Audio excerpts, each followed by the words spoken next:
এই ভিডিওতে আমি ফিনল্যান্ডে আসা পর্যন্ত অ্যাপ্লিকেশনের স্টার্টিং থেকে শুরু করে ফিনল্যান্ডের রেসিডেন্স পারমিট পাওয়া পর্যন্ত আসলে আপনাদের কোন কোন স্টেপের ভেতরগুলো দিয়ে যাইতে হয় এবং সেটার জন্য প্রতিটা স্টেপে কি কি করা উচিত সেটা নিয়ে একটা জেনারেল ওভারভিউ দেওয়ার ট্রাই করব।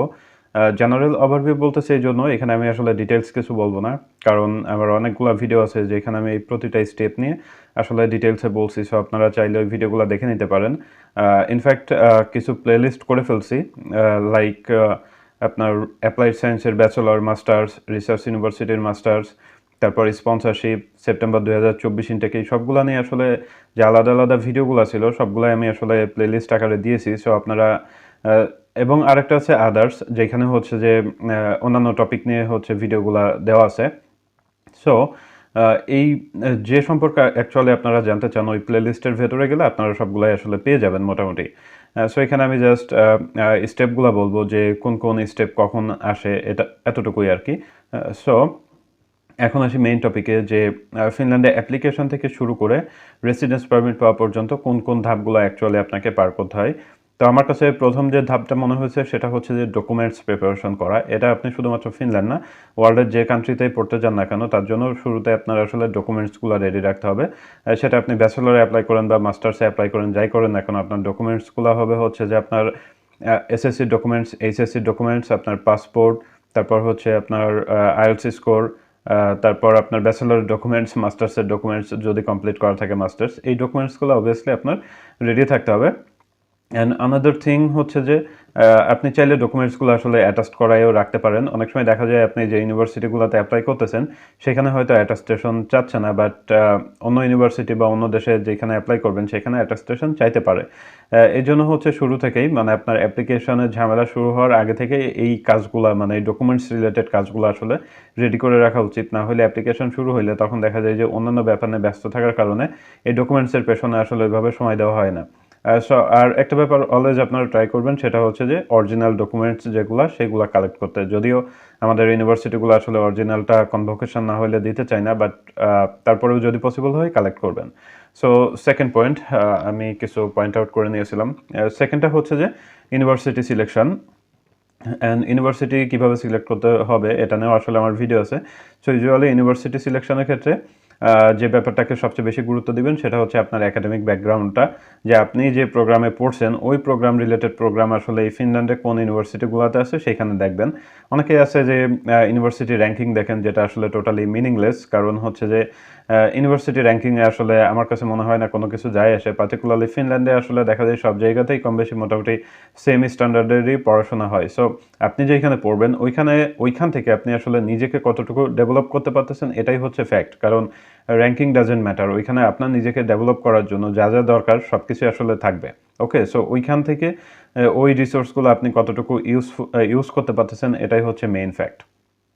সো সাবজেক্ট সিলেকশনের ক্ষেত্রে এই ব্যাপারটা মনে রাখবেন, কারণ যে আপনি যদি যেখানে অ্যাপ্লাই করতেছেন বা যে প্রোগ্রামে অ্যাপ্লাই করতেছেন ওটার প্রোগ্রামের সাথে আপনার প্রিভিয়াস একাডেমিক ব্যাকগ্রাউন্ড যদি ভালোভাবে না মিলে, ইন দ্যাট কেস আপনার আসলে রিজেকশনের পসিবিলিটি বেশি। Third point, dropping the application. আপনি এর সব কিছু সিলেকশনের পর, প্রোগ্রামগুলো সিলেকশনের পর অবভিয়াসলি প্রোগ্রামের রিকোয়ারমেন্ট অনুযায়ী আপনার ডকুমেন্টসগুলো রেডি করবেন এবং প্রোগ্রামের অ্যাপ্লিকেশন যে ডেডলাইনটা আছে সেটা দেখে আপনি অ্যাপ্লিকেশনটা সাবমিট করেন। এবং অ্যাপ্লিকেশন সাবমিট করার পরের স্টেজটা হচ্ছে যে আপনার ইন্টারভিউ অথবা এন্ট্রান্স এক্সামের জন্য ওয়েট করা। ইউজুয়ালি অ্যাপ্লাইড সায়েন্স যে ইউনিভার্সিটিগুলো ওইখানে এন্ট্রান্স এক্সাম হয়, বাট রিসার্চ ইউনিভার্সিটি এগুলাতে যে ইন্টারভিউ হয় স্টুডেন্ট সিলেকশনের জন্য। সো আপনি কোথায় অ্যাপ্লাই করতেছেন, রিসার্চ ইউনিভার্সিটিতে অ্যাপ্লাই করতেছেন নাকি অ্যাপ্লাইড সায়েন্স ইউনিভার্সিটিতে অ্যাপ্লাই করতেছেন, এটার উপর বেস করে আসলে আপনার ইন্টারভিউ বা এন্ট্রান্স এক্সাম এটার জন্য ওয়েট করা। অ্যান্ড এরপরের স্টেজ তাদের ডিসিশনের জন্য ওয়েট করা এবং ইন দ্য মিন টাইম স্পন্সরটা, কাকে স্পন্সর বানাবেন সেটা যে থিঙ্ক করা। স্পন্সর কাকে বানাইতে হবে সেটা কেন থিঙ্ক করতে হবে ওইটা আমি একটু পরে বলবো। সো ডিসিশনের জন্য ওয়েট করা, এবং এখানে একটা ক্রুশিয়াল ফ্যাক্টর আছে সেটা হচ্ছে আপনারা হয়তোবা অনেকেই জানেন বা অনেকেই জানেন না, সেটা হচ্ছে যে ফিনল্যান্ডে আপনি যদি একটা অফার লেটার অ্যাকসেপ্ট করে ফেলেন, ওই বছর আসলে আপনি আর কোনো ইউনিভার্সিটির অফার লেটার অ্যাকসেপ্ট করতে পারবেন না। সো মনে করেন যে আপনি একটা অফার লেটার পেয়ে গেছেন, এই জন্য আপনি খুশিতে সেটা অ্যাকসেপ্ট করে নিলেন, এটা আসলে একটা রং অ্যাপ্রোচ হবে।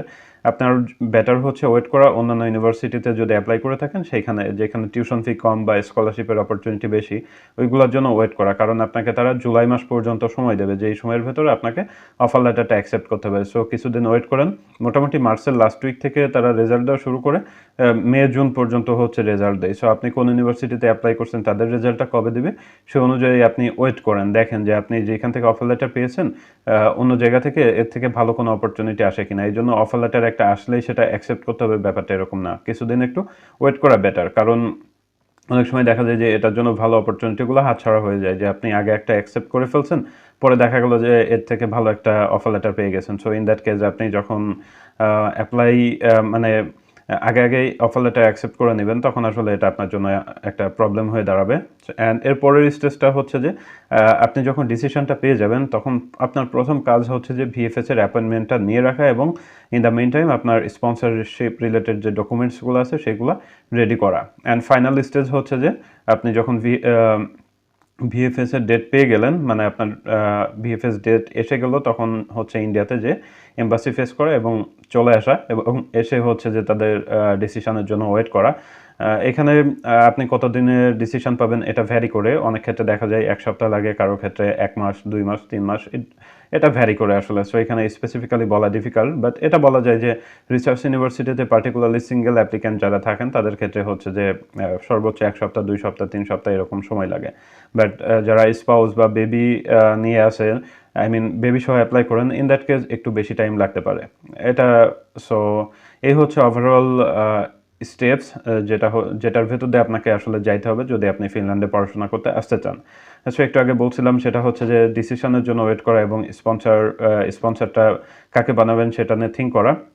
ইনফ্যাক্ট স্পন্সর নিয়ে আমার অল ডিটেলস ভিডিও আছে, আপনারা ওই ভিডিওগুলো দেখে নিতে পারেন। তারপরে এখানে একটা ছোট্ট করে বলি, সেটা হচ্ছে ফিনল্যান্ডের এই যে ভিসা বা রেসিডেন্স পারমিটের প্রসেসিংয়ের যে ব্যাপারটা, এটা মানে এক হিসাবে ইজি আর এক হিসাবে অনেক কঠিন। ইজি কখন, যখন আপনি যাকে স্পন্সর বানাচ্ছেন তার ডকুমেন্টসগুলো সব ওকে আছে, ইন দ্যাট কেস আপনার এই ব্যাপারটা খুবই ইজি।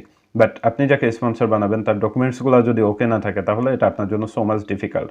সো আপনি অফার লেটার পাইলেন, আপনি রং কাউকে স্পন্সর বানাইলেন, ইন দ্যাট কেস আপনার রেসিডেন্স পারমিট যদি আনফর্চুনেটলি রিজেক্ট হয়, তার মানে আপনি এতদিন যে কষ্টটা করছেন সবই কিন্তু আসলে জলে চলে গেল। এই জন্য অবভিয়াসলি আপনাকে থিঙ্ক করতে হবে যে আপনি কাকে স্পন্সর বানাইতে চান বা সে ক্যাপাবল কিনা।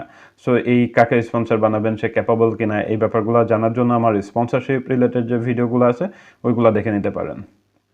সো আজকে এতটুকুই।